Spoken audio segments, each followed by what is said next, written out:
ओम शांति। आज 4 मई 2022 की बाबा की साकार मुरली है। मुरली के महावाक्य है, मीठे बच्चे श्रीमत पर पवित्र बनो तो धर्मराज की सजाओं से छूट जाएंगे। हीरे जैसा बनना है तो ज्ञान अमृत पियो, विष को छोड़ो। प्रश्न है, सतयुगी पद का सारा मदार किस बात पर है? उत्तर है, पवित्रता पर। तुम्हें याद में रहे पवित्र जरूर बनना है। पवित्र बनने से ही सद्गति होगी। जो पवित्र नहीं बनते वे सजा खाकर अपने धर्म में चले जाते हैं। तुम भल घर में रहो परंतु किसी देहधारी को याद नहीं करो। पवित्र रहो तो ऊंच पद मिल जाएगा। गीत है, तुम्हें पाके हमने जहान पा लिया है। ओम शांति। शिव भगवानुवाच, और कोई भी भगवान नहीं कहा जाता है। एक निराकार परमपिता परमात्मा को ही शिव बाबा कहा जाता है। वह है सभी आत्माओं का बाप। पहले पहले यह निश्चय होना चाहिए, हम शिव बाबा के बच्चे जरूर हैं। दुख के समय कहते हैं, परमात्मा सहायता करो, रहम करो। यह भी नहीं जानते हैं कि हमारी आत्मा परमात्मा को याद करती है। अहम आत्मा का बाप वह है। इस समय सारी दुनिया है पतित आत्माओं की। गाते हैं, हम पापी नीच हैं, आप संपूर्ण निर्विकारी हैं, परंतु फिर भी अपने को समझते नहीं हैं। बाप समझाते हैं कि जब तुम कहते हो भगवान बाप एक है तो तुम सब आपस में भाई भाई हो गए। फिर शरीर के नाते सब भाई बहन ठहरे। शिव बाबा के बच्चे फिर प्रजापिता ब्रह्मा के भी बच्चे ठहरे। यह तुम्हारा बेहद का बाप टीचर गुरु है। यह कहते हैं, मैं तुमको पतित नहीं बनाता हूँ, मैं तो आया हूँ पावन बनाने। अगर मेरी मत पर चलेंगे तो यहाँ तो सब मनुष्य रावण मत पर हैं। सब में 5 विकार हैं। बाप कहते हैं, बच्चे अब निर्विकारी बनो, श्रीमत पर चलो। परंतु विकारों को छोड़ते ही नहीं हैं तो स्वर्ग के मालिक बनते नहीं। सब अजामिल जैसे पापी बन गए हैं। रावण संप्रदाय है। यह शोक वाटिका है। कितना दुखी है। बाप आकर फिर राम राज्य बनाते हैं तो तुम बच्चे जानते हो कि यह सच्चा सच्चा युद्ध का मैदान है। गीता में भगवान कहते हैं, काम महाशत्रु हैं, उन पर जीत पहनो। सो तो पहनते नहीं हैं। अभी बाप बैठ समझाते हैं, तुम्हारी आत्मा इन ऑर्गन्स द्वारा सुनती है, फिर सुनाती है। एक्ट आत्मा करती है। हम आत्मा हैं, शरीर धारण कर पार्ट बजाते हैं, परंतु मनुष्य आत्म अभिमानी के बदले देह अभिमानी बन पड़े हैं। अब बाप कहते हैं, देही अभिमानी बनो। सतयुग में आत्म अभिमानी रहते हैं, परमात्मा को नहीं जानते हैं। यहाँ तुम देह अभिमानी हो और परमात्मा को भी नहीं जानते हो, इसलिए तुम्हारी ऐसी दुर्गति हो गई है। दुर्गति को भी समझते नहीं। जिनके पास धन बहुत है वह तो समझते हैं हम स्वर्ग में बैठे हैं। बाप कहते हैं, यह सब गरीब बन जाते हैं क्योंकि विनाश होना है। विनाश होना तो अच्छा है ना, हम फिर मुक्ति धाम में चले जाएंगे। इसमें तो खुश होना चाहिए। तुम मरने के लिए तैयारी कर रहे हो। मनुष्य तो मरने से डरते हैं। बाप तुमको वैकुंठ ले चलने के लिए लायक बना रहे हैं। पति दुनिया में ही जन्म लेते रहते हैं। स्वर्गवासी कोई भी नहीं होते। मूल बात बाप कहते हैं, पवित्र बनो। पवित्र बनने बिगर पवित्र दुनिया में चल नहीं सकेंगे। पवित्रता पर ही अबलाओं पर मार पड़ती है। विष को अमृत समझते हैं। बाप कहते हैं, ज्ञान अमृत से तुमको हीरे जैसा बनाता हो, फिर तुम विष खाकर कोड़ी जैसे क्यों बनते हो? आधा कल्प तुमने विष खाया, अब मेरी आज्ञा मानो, नहीं तो धर्मराज के डंडे खाने पड़ेंगे। लौकिक बाप भी कहते हैं, बच्चे ऐसा काम नहीं करो जो कुल का नाम बदनाम हो। बेहद का बाप कहते हैं, श्रीमत पर चलो, पवित्र बनो। अगर काम चिता पर बैठे तो तुम्हारा मुंह काला तो है और ही काला हो जाएगा। अभी तुमको ज्ञान चिता पर बिठाए गोरा बनाते हैं। काम चिता पर बैठने से स्वर्ग का मुंह भी नहीं देख सकेंगे। इसलिए बाप कहते हैं, अब श्रीमत पर चलो। बाप तो बच्चों से ही बात करेंगे ना। बच्चे ही जानते हैं बाप हमको स्वर्ग का वर्षा देने आए हैं। कलयुग अब पूरा होना है। जो बाप की श्रीमत पर चलेंगे उनकी ही सद्गति होगी। पवित्र नहीं बनेंगे तो सजा खाकर अपने धर्म में चले जाएंगे।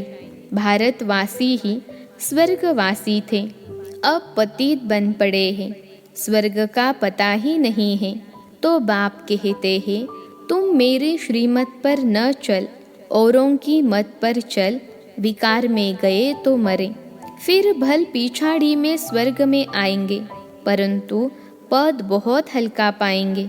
अभी जो साहूकार हैं वह गरीब बन जाते हैं, जो यहाँ गरीब हैं वह साहूकार बनेंगे। बाप गरीब निवाज हैं, सारा मदार पवित्रता पर है। बाप के साथ योग लगाने से तुम पावन बनेंगे। बाप बच्चों को समझाते हैं, मैं तुमको राजयोग सिखाता हूँ, मैं घर बार नहीं छुड़ाता हूँ। भल घर में रहो, परंतु विकार में मत जाओ और कोई भी देहधारी को याद नहीं करो। इस समय सब पतित हैं।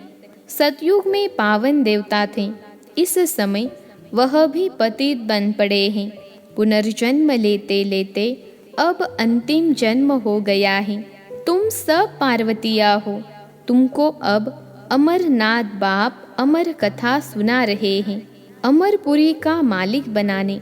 तो अब अमरनाथ बाप को याद करो, याद से ही तुम्हारे विकर्म विनाश होंगे। बाकी शिव शंकर व पार्वती कोई पहाड़ों पर नहीं बैठे हैं। यह सब भक्ति मार्ग के धक्के हैं। आधा कल्प बहुत धक्के खाए हैं। अब बाबा कहते हैं, मैं तुमको स्वर्ग में ले जाऊंगा। सतयुग में सुख ही सुख है, न धक्के खाते न गिरते। मुख्य बात है ही पवित्र रहने की। यहाँ जब बहुत अत्याचार करते हैं तो पाप का घड़ा भर जाता है और विनाश होता है। अब एक जन्म पवित्र बनो तो पवित्र दुनिया के मालिक बन जाएंगे। अब जो श्रीमत पर चले, अगर कल्प पहले श्रीमत पर नहीं चले हैं तो अभी भी नहीं चलेंगे, न पद पाएंगे। एक बाप के तुम बच्चे हो, तुम तो आपस में भाई बहन हो गए, परंतु बाप का बनकर अगर गिरे तो और भी रसातल में चले जाएंगे और ही पाप आत्मा बन जाएंगे। यह है ईश्वरीय गवर्नमेंट। अगर मेरी मत पर पवित्र नहीं बने तो धर्मराज द्वारा बहुत कड़ी सजा खानी पड़ेगी। जन्म जन्मांतर के जो पाप किए हैं उन सब की सजा खाकर हिसाब किताब चुकतू करना होगा, या तो योग बल से विकर्मों को भस्म करना होगा, या तो बहुत कड़ी सजा खानी पड़ेगी। कितने ढेर ब्रह्मा कुमार और कुमारियां हैं, सब पवित्र रहते हैं, भारत को स्वर्ग बनाते हैं। तुम हो शिव शक्ति पांडव सेना गोप गोपिया, इसमें दोनों आ जाते हैं। भगवान तुमको पढ़ाते हैं। लक्ष्मी नारायण को भगवती भगवान कहते हैं। उन्हों को जरूर भगवान ने ही वर्षा दिया होगा। भगवान ही आकर तुमको देवता बनाते हैं। सतयुग में यथा राजा रानी तथा प्रजा रहते हैं, सब श्रेष्ठाचारी थे। अब रावण राज्य है। अगर राम राज्य में चलना है तो पवित्र बनो और राम की मत पर चलो। रावण की मत से तो तुम्हारी दुर्गति होती है। गाया हुआ भी है, किनकी दबी रहेगी धूल में। सोना आदि जमीन में दीवारों में छिपाते हैं। अचानक मरेंगे तो सब कुछ वहाँ ही रह जाएगा। विनाश तो होना ही है। अर्थक्वेक आदि जब होती हैं तो चोर लोग भी बहुत निकल पड़ते हैं। अब धनी बाप आया है तुमको अपना बनाकर विश्व का मालिक बनाने।